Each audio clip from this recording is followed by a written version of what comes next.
Praise the Lord. യേശുവിലെ ഏറ്റവും സ്നേഹം നിറഞ്ഞ പ്രിയപ്പെട്ട സഹോദരി സഹോദരന്മാരെ, നമുക്ക് പരിശുദ്ധാത്മാവിൻ്റെ വലിയൊരു അഭിഷേകം പ്രാപിക്കാനായിട്ട് നമുക്ക് ആഗ്രഹിക്കാം, പ്രാർത്ഥിക്കാം. അതിനായി പരിശുദ്ധാത്മാവ് നമ്മെ നയിക്കട്ടെ. നമ്മൾ പഠിക്കാൻ പോകുന്ന വചനങ്ങൾ നമുക്ക് പേപ്പറിൽ എഴുതി വെച്ചിട്ട് നമുക്ക് ഇത് എല്ലാ ദിവസവും വായിക്കുകയും ധ്യാനിക്കുകയും പ്രാർത്ഥിക്കുകയും ചെയ്യാം. ഒന്നാമത്തെ വചനം: പരിശുദ്ധാത്മാവ് നിന്റെ മേൽ വരും, അത്യുന്നതന്റെ ശക്തി നിന്റെ മേൽ ആവസിക്കും. ലൂക്ക 1:35. രണ്ടാമത്തെ വചനം: ഞാൻ പിതാവിനോട് അപേക്ഷിക്കുകയും എന്നേക്കും നിങ്ങളോടുകൂടെ ആയിരിക്കാൻ മറ്റൊരു സഹായകനെ അവിടുന്ന് നിങ്ങൾക്ക് തരുകയും ചെയ്യും. യോഹന്നാൻ 14:16. മൂന്നാമത്തെ വചനം: അന്ന് ഇങ്ങനെ സംഭവിക്കും, എല്ലാവരുടെയും മേൽ എൻ്റെ ആത്മാവിനെ ഞാൻ വർഷിക്കും. നിങ്ങളുടെ പുത്രന്മാരും പുത്രിമാരും പ്രവചിക്കും, നിങ്ങളുടെ വൃദ്ധന്മാർ സ്വപ്നങ്ങൾ കാണും, യുവാക്കൾക്ക് ദർശനങ്ങളുണ്ടാവും. ജോയേൽ 2:28. നാലാമത്തെ വചനം: എൻ്റെ നാമത്തിൽ പിതാവ് അയക്കുന്ന സഹായകനായ പരിശുദ്ധാത്മാവ് എല്ലാ കാര്യങ്ങളും നിങ്ങളെ പഠിപ്പിക്കുകയും ഞാൻ നിങ്ങളോട് പറഞ്ഞിട്ടുള്ളതെല്ലാം നിങ്ങളെ അനുസ്മരിപ്പിക്കുകയും ചെയ്യും. യോഹന്നാൻ 14:26.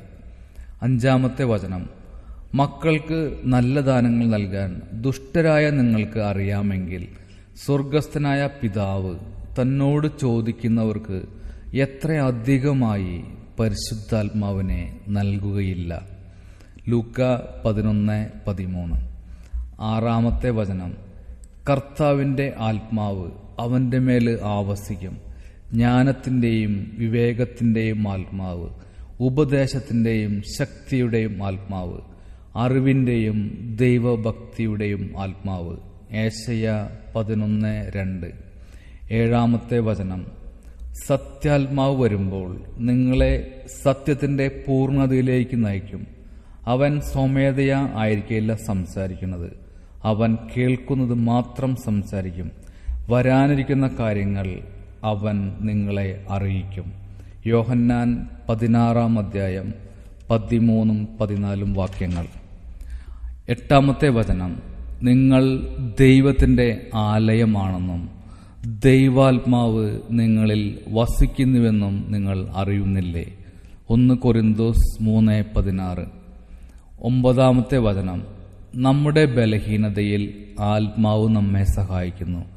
വേണ്ടവിധം പ്രാർത്ഥിക്കേണ്ടതെങ്ങനെയെന്ന് നമുക്കറിഞ്ഞുകൂടാ, എന്നാൽ അവാച്യമായ നെടുവീർപ്പുകളാൽ ആത്മാവ് തന്നെ നമുക്ക് വേണ്ടി മാധ്യസ്ഥം വഹിക്കുന്നു.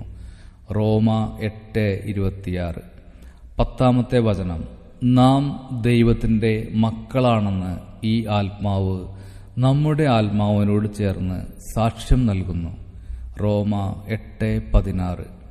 11-ാമത്തെ വചനം: കർത്താവിൻ്റെ ആത്മാവ് എൻ്റെ മേലുണ്ട്, ദരിദ്രരെ സുവിശേഷം അറിയിക്കാൻ അവിടുന്ന് എന്നെ അഭിഷേകം ചെയ്തിരിക്കുന്നു.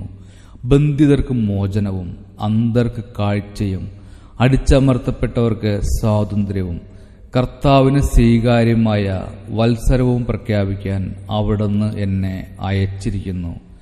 ലൂക്ക 4:18-19. 12-ാമത്തെ വചനം: ഭൂമി രൂപരഹിതവും ശൂന്യവുമായിരുന്നു, ആഴത്തിനു മുകളിൽ അന്ധകാരം വ്യാപിച്ചിരുന്നു. ദൈവത്തിൻ്റെ ചൈതന്യം വെള്ളത്തിനു മീതെ ചലിച്ചുകൊണ്ടിരുന്നു. ഉൽപ്പത്തി 1:2. 13-ാമത്തെ വചനം: യോഹന്നാൻ അവരോട് പറഞ്ഞു, ഞാൻ ജലം കൊണ്ട് സ്നാനം നൽകുന്നു, എന്നാൽ എന്നേക്കാൾ ശക്തനായ ഒരുവൻ വരുന്നു. അവൻ്റെ ചെരുപ്പിൻ്റെ കെട്ടഴിക്കാൻ പോലും ഞാൻ യോഗ്യനല്ല. അവൻ പരിശുദ്ധാത്മാവിനാലും അഗ്നിയാലും നിങ്ങൾക്ക് സ്നാനം നൽകും. ലൂക്ക 3:16. 14-ാമത്തെ വചനം: ഞാൻ എന്തായിരിക്കുന്നുവോ അത് ദൈവകൃപയാലാണ്. എൻ്റെ മേൽ ദൈവം ചൊരിഞ്ഞ കൃപ നിഷ്ഫലമായി പോയിട്ടില്ല. നേരെ മറിച്ച് മറ്റെല്ലാവരെക്കാൾ അധികം ഞാൻ അധ്വാനിച്ചു. എന്നാൽ ഞാനല്ല, എന്നിലുള്ള ദൈവകൃപയാണ് അധ്വാനിച്ചത്. 1 കൊരിന്തോസ് 15:10. 15-ാമത്തെ വചനം. പ്രത്യാശ നമ്മെ നിരാശരാക്കുന്നില്ല, കാരണം നമുക്ക് നൽകപ്പെട്ടിരിക്കുന്ന പരിശുദ്ധാത്മാവിലൂടെ ദൈവത്തിൻ്റെ സ്നേഹം നമ്മുടെ ഹൃദയങ്ങളിലേക്ക് ചൊരിയപ്പെട്ടിരിക്കുന്നു. റോമ 5:5. 16-ാമത്തെ വചനം.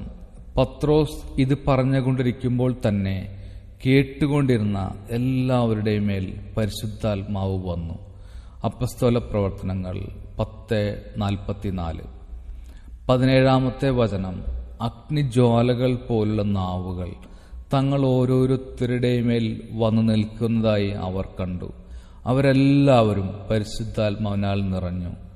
ആത്മാവ് കൊടുത്ത ഭാഷണവരമനുസരിച്ച് അവർ വിവിധ ഭാഷകളിൽ സംസാരിക്കാൻ തുടങ്ങി. അപ്പസ്തോല പ്രവർത്തനം 2-ാം അധ്യായം 3-4 വാക്യങ്ങൾ. 18-ാമത്തെ വചനം. നാം സ്വീകരിച്ചിരിക്കുന്നത് ലോകത്തിന്റെ ആത്മാവിനെയല്ല, പ്രത്യുത ദൈവം നമുക്കായി വർഷിക്കുന്ന ദാനങ്ങൾ മനസ്സിലാക്കാൻ വേണ്ടി ദൈവത്തിന്റെ ആത്മാവിനെയാണ്. 1 കൊരിന്തോസ് 2:12. 19-ാമത്തെ വചനം. പരിശുദ്ധാത്മാവ് പ്രാവിന്റെ രൂപത്തിൽ അവന്റെ മേൽ ഇറങ്ങി വന്നു. സ്വർഗത്തിൽ നിന്ന് ഒരു സ്വരവുമുണ്ടായി, നീ എൻ്റെ പ്രിയപുത്രൻ, നിന്നിൽ ഞാൻ പ്രസാദിച്ചിരിക്കുന്നു. ലൂക്ക 3:22. 20-ാമത്തെ വചനം. യേശു വീണ്ടും അവരോട് പറഞ്ഞു, നിങ്ങൾക്ക് സമാധാനം. പിതാവ് എന്നെ അയച്ചതുപോലെ ഞാനും നിങ്ങളെ അയക്കുന്നു. ഇത് പറഞ്ഞിട്ട് അവരുടെ മേൽ നിശ്വസിച്ചുകൊണ്ട് അവരോട് അരുളി ചെയ്തു, നിങ്ങൾ പരിശുദ്ധാത്മാവിനെ സ്വീകരിക്കുവിൻ.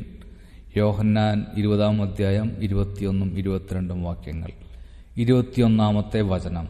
എന്നാൽ പരിശുദ്ധാത്മാവ് നിങ്ങളുടെ മേൽ വന്നു കഴിയുമ്പോൾ നിങ്ങൾ ശക്തി പ്രാപിക്കും.